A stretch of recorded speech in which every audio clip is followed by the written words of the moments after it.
Buenos días. Yo, como soy ya de otra generación un poco anterior, lo de hablar de pie y moviéndome y todas estas cosas todavía no lo tengo controlado. Bueno, me presento, yo soy Guillermo Nagore, soy periodista, yo estuve trabajando aquí 6 años en Donosti, 6 maravillosos años en el periódico Noticias de Guipúzcoa, y un buen día pues decidí romper un poco con todo y embarcarme en lo que en un primer momento pues era una aventura personal, en lo que era una pequeña locura. Una amiga mía que está muy metida en esto del mundo de la innovación y del emprendimiento me decía que era algo innovador, que consistía en irse andando de Finisterre a Jerusalén, que no deja de ser, pues como le llamaba yo, una pequeña bomberada, una pequeña locura, ¿no? Este era un viaje, bueno, andando, pero con un objetivo social, que era pues reivindicar el papel de los cuidadores y sobre todo dar a conocer un poco el problema real que padece el mundo del Alzheimer. Era mezclar una causa social a través de la aventura, es decir, al final, desgraciadamente, el altavoz mediático te lo da la aventura. Yo siempre suelo decir, ¿no? Yo cuando estaba andando por mitad de Croacia y un buen día me llamó José Ramón de la Morena, no me llamó por el Alzheimer, me llamó porque estaba cometiendo esa barbaridad.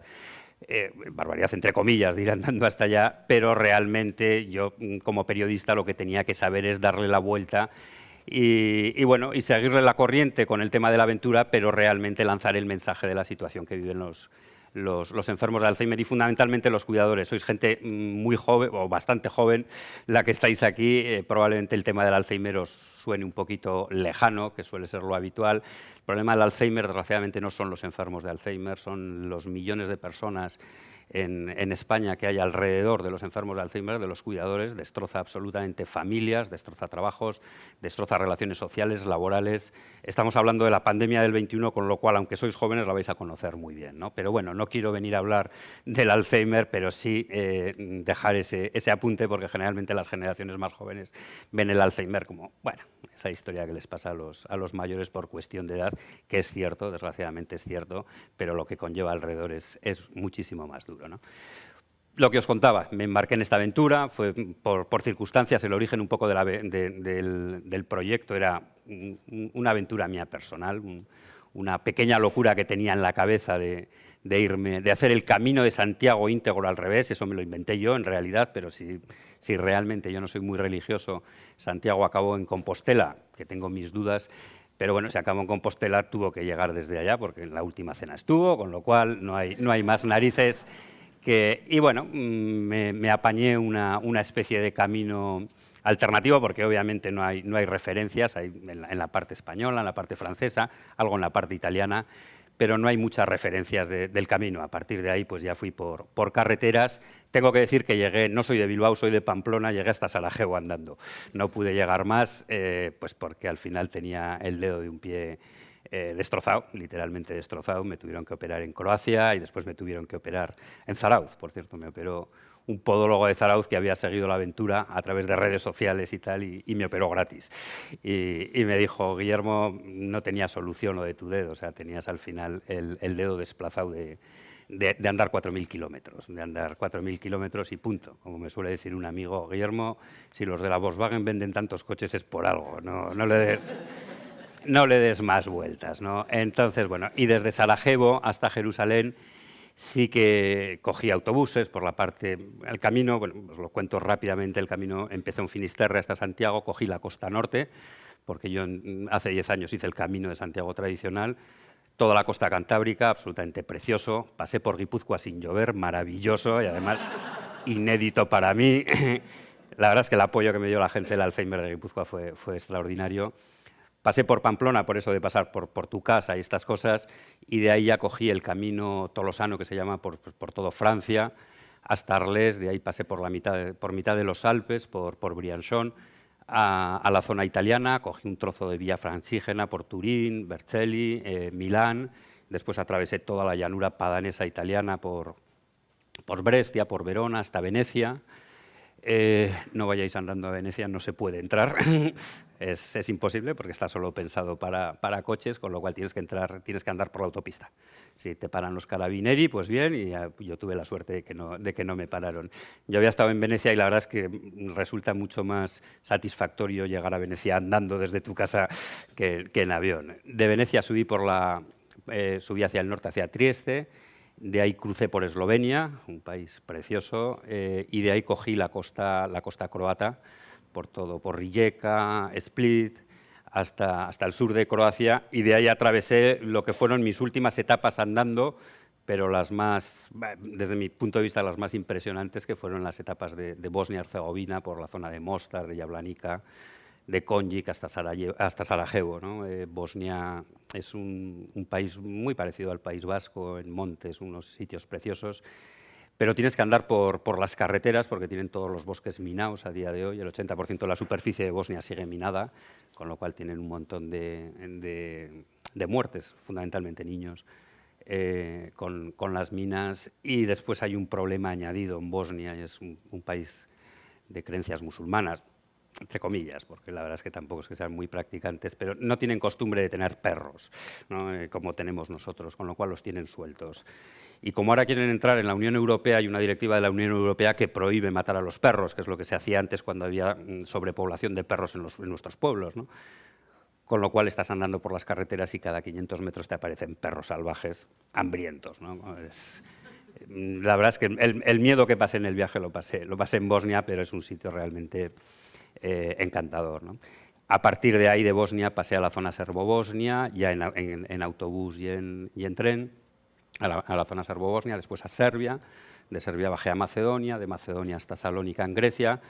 Cogí por la costa mediterránea hasta la frontera con Turquía, de ahí fui a Estambul, crucé todo Turquía hasta Antalya y de ahí ya cogí un avión hasta Tel Aviv, en donde de Tel Aviv a Jerusalén volví a andar, y además volví a andar acompañado de familiares guipuzcoanos de enfermos con Alzheimer, y acabé pues, en la ciudad santa de Jerusalén la aventura, ¿no? Este fue un poco el trayecto, al final 6.086 kilómetros y 4.000 de ellos a pie y el resto pues, como buenamente pude.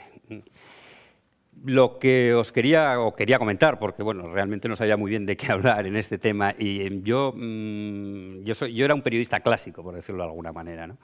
Un periodista de papel, para que nos entendamos, de redacciones, de que si hay tabaco y whisky mejor todavía, ¿no? Es decir, a los periodistas nos llegó pues todo este tema de Internet, nos parece una intromisión, es un error. Yo creo que como todo en esta vida son actitudes mentales, ¿no? Al final lo que importa es el fondo, no el soporte, y los periodistas por narices nos tendremos que acostumbrar. Pero yo me metí en este mundo pues, bueno, de las nuevas tecnologías, de las redes sociales y todo esto a raíz de este viaje, ¿no? Porque necesitaba una difusión y era la difusión barata pues porque no había dinero ni había presupuesto.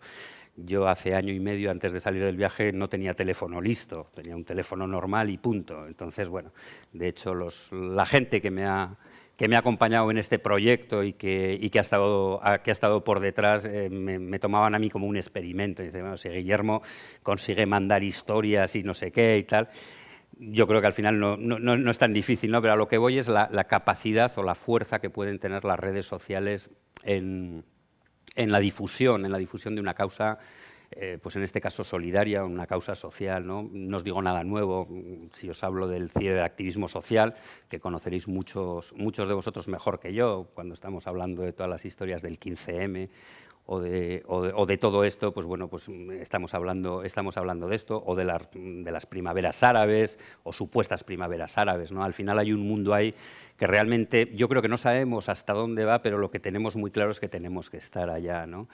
Mi experiencia en el viaje con las redes sociales, bueno, pues mi experiencia con el viaje en las redes sociales es que la difusión real del viaje y al final de la causa que motivaba el viaje, pues ha tenido muchísimo más eco gracias a esas redes sociales. Al final se creó una comunidad que a mí me llegó a desbordar,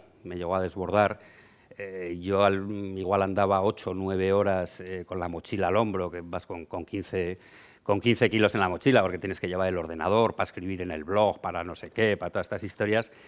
Y de verdad que no os miento si os digo que yo andando descansaba, porque es que era llegar y tenía que estar 4 horas con el móvil como los adolescentes respondiendo mensajes, el Facebook, el Twitter y lo otro, ¿no?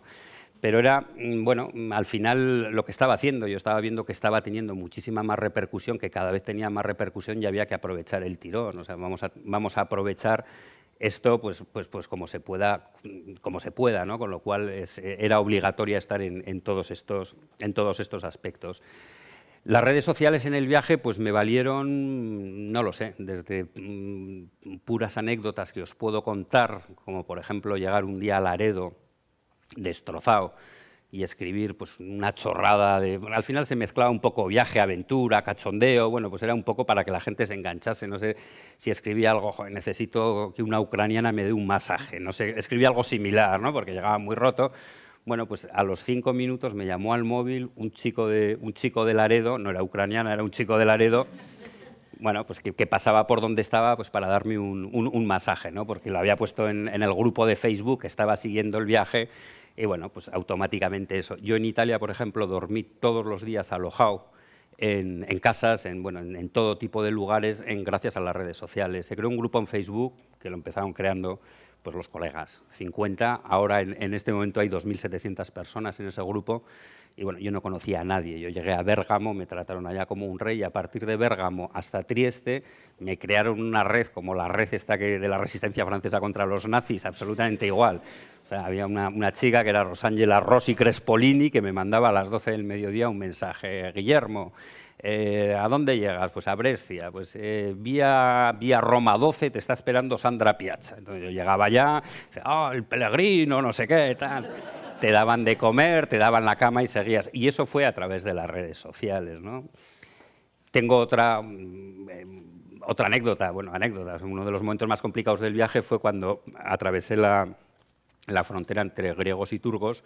Los griegos están enfadados con todo el mundo y los turcos están enfadados con todo el mundo, con lo cual es una frontera de locos. La pasé andando de 5 kilómetros a través del río Hebrán y los soldados turcos con las metralletas y los controles. Bueno, perdí el pasaporte. Yo no sé si lo perdí o me lo robaron, porque de ahí cogí un taxi hasta el primer pueblo. El caso es que desapareció el pasaporte.